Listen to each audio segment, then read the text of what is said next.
Welcome back to the channel. Hi. Today we're going to talk about relationship advice and living in a small space, whether that's a tiny home, a van, an RV, A bus? a bus, A car? although buses are big, Yeah. or a car. Why we're experts on this? Because as we just figured out, we're almost married for 8 years. He says we just figured out because we just did the math. 2 seconds ago. Yeah. This is also going to be another one-take video where we probably won't edit it, so you're just gonna have to enjoy whatever comes out. Oh, I'm Greg. She's Jess. Hi. And we live in a van. We've been doing it since May of 2018, so a little over 2.5 years now. We're on van 2.0. It does not have a name, nor did van 1. Yeah. So if you got any names, drop them below. Let us know. We're trying to figure that out. Yeah, so let's talk about it.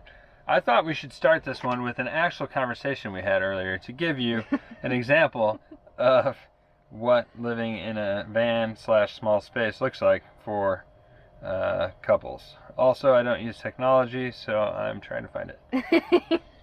Okay, it went like this. And by the way, it goes wife, husband. Wife says, "Come give me a hug."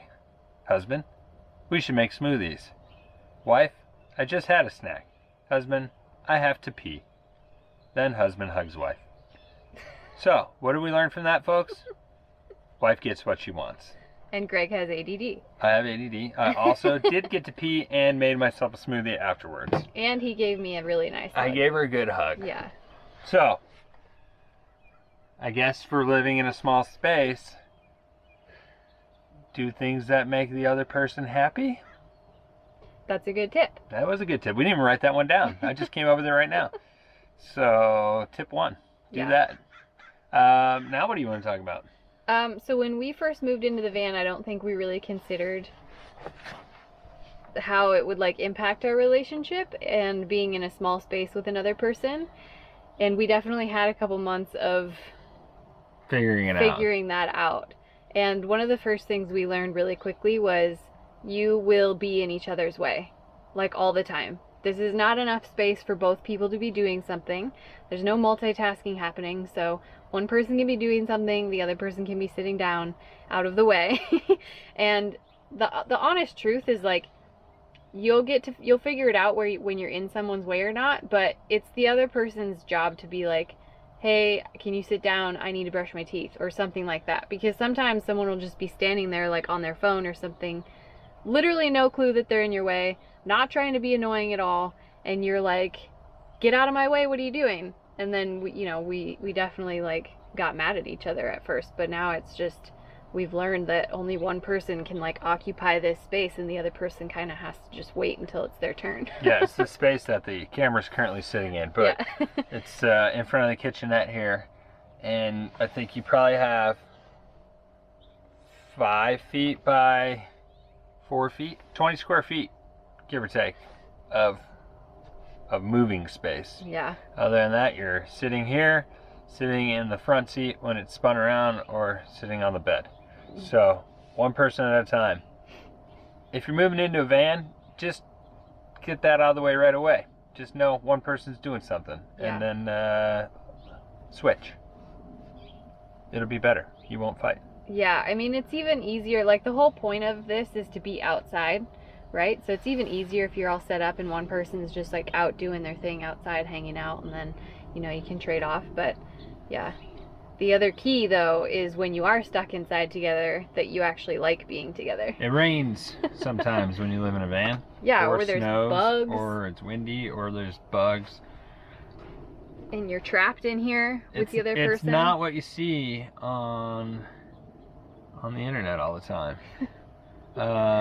So yeah, when we get stuck inside, usually end up watching some TV. We usually have something downloaded, and it just sits right here, and we lay sideways in the bed and watch TV and enjoy each other's company. Yeah, so that's one thing that a lot of people ask is don't you need alone time? Or, how do you guys spend so much time together? You must like each other a lot. It's yes, we do like each other a lot. It also happens to be that we like doing the same things together. I gave that. Look. If you know that you need alone time, then I would say that's something to just be very like openly communicative about, and just have that conversation that you're going to need some alone time every day, and you can either schedule that out or make sure that you're vocal about it, because the other person may not need that alone time and may just assume that you want to be together all the time. And it's nothing against that person, but if you don't have the conversation, I can promise you it's not going to happen on its own. Yes. What else did we write? Lots of poop talk. Yeah, so, I mean, when you're in, what did we decide? Probably about 100 square feet total. Farts linger. They don't get out. Yeah, So, gross. it's pretty bad. I don't know why she does it all the time. But it's not me. you can't help it. We have dual max fans, though, so we can go one in, one out. It does a pretty good job of keeping things fresh in here. But yeah, for a while, we didn't pee in here. Yeah, We no, were out in the peeing woods all outside. the time. But, when you get old, like us, you probably wake up in the middle of the night to pee. And forever, we would go outside and pee, and everybody would just be like, what are you doing? Why do you go outside to pee? Needless to say, we came around, we got our Nalgene's now. His and hers, though, separate. You didn't want to share with me. Yeah. And you just pee in front of the other person. We don't poop in front of each other, though. You're going to poop. Yeah, People so are going to talk about it. honestly, you have basically zero boundaries when you live this close with someone. You talk about poop, you talk about how you smell, you talk about the fact that you haven't showered, and whatever other bodily functions are going on. If someone's not feeling well, you can't really hide from it. So if you can't really handle knowing that about your partner, or having your partner know that about you, it's going to be tough. Yeah. Yeah, so I think the only other tip that we've talked about with relationship advice is van life is not a cure for issues that people are having in a relationship. It's actually a really difficult lifestyle to live. It looks pretty glamorous online, but it's challenging. It requires a lot of confidence and decision-making skills, and you have to be self-reliant. And when you have a partner, that helps a lot, but that means you're relying on your partner as well. So if there's already some kind of stress or issues in your relationship, setting sail into the open sea with, living in a van with that person is not going to fix that problem. It's probably going to accentuate it and make things harder. So that's something that we kind of talk about a lot, is like, it's not a fix just because it's a fun, glamorous thing. Maybe it's good for a week or something to get away and reset, but it's pretty challenging, and you need to have a solid foundation in order to do it. And it actually might make things more difficult because you no longer have, well, depending on your situation, we no longer have real jobs, and we don't have any real income anymore. So that's why you're going to like, subscribe, and comment to this to maybe someday allow us to get some money. Yay! But money is probably the biggest stress in relationships, and then you move into this situation where you probably average for a couple $2,000 a month and don't necessarily have $2,000 a month coming in. So luckily we thought about it ahead of time, we planned and all that jazz, so we're all right. But we've seen people jump in with no money, and I can't imagine that's easy with the relationships.